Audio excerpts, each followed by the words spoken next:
One of the most dangerous and exciting AI apps on the planet is having a massive identity crisis. It started as Claudebot. Then Anthropic repeatedly threatened to break their knees, so it became Moltbot.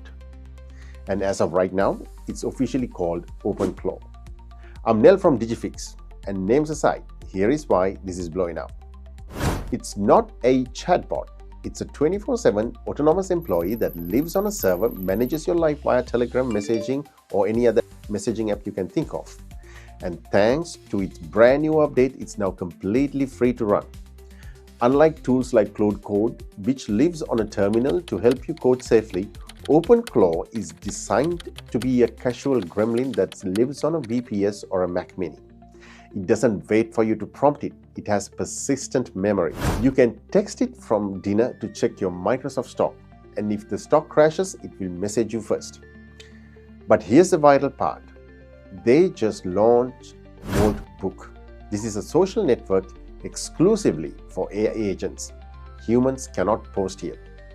It went from 150,000 to 1.5 million agents in a day, all talking to each other.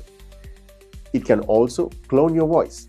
You can ask it to generate daily podcast or Japanese language lessons in your own voice and send it to you as a voice note while you travel. Now, historically, this tool was dangerous for your wallet. One user spent $80 on 80 million tokens in a single day. But the new updates allows you to plug in models like Kimi or Minimax, which lets you run their autonomous agent for $0. If you want to catch more hot news updates like this before they get patched or banned, make sure to subscribe to the channel right now. But stop. Before you install this, you need to know the risk. Security researchers found over 900 exposed servers with leaked API keys.